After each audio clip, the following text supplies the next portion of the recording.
I call the honourable member for Bowman. Thank you, Madam Speaker.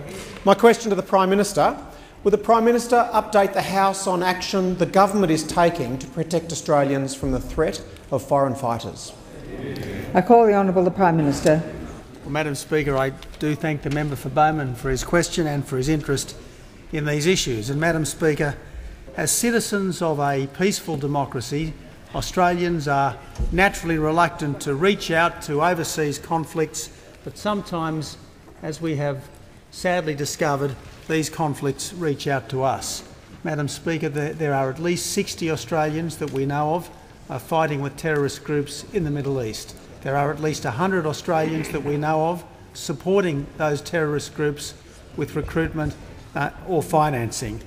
At least 60 Australians have had their passports cancelled to prevent them from going overseas to fight with terrorist groups. The ISIL death cult has declared war on the world, as its various spokesmen love to repeat. Madam Speaker, last month a radicalised fanatic tried to murder 2 policemen here in Victoria. Overnight, it seems, a radicalised fanatic has killed a soldier in Canada, apparently trying to replicate the terrorist execution on the streets of London a couple of years ago. And I can inform the House that today I did speak with Prime Minister Stephen Harper to express our solidarity with Canada as we stand against this worldwide terrorist threat.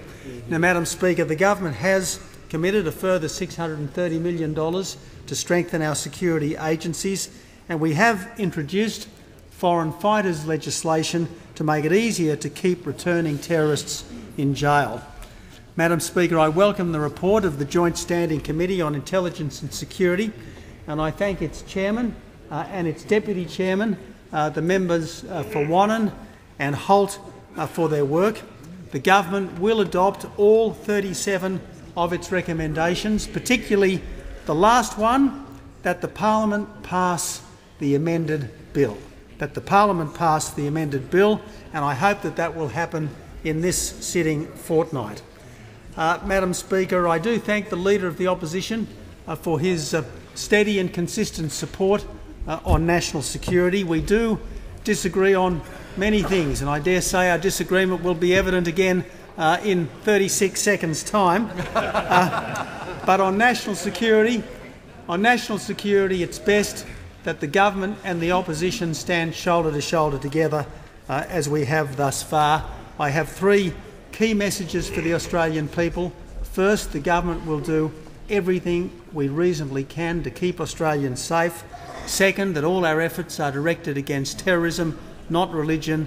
And third, that people should live their lives normally, because the terrorists' objective is to scare us out of being ourselves.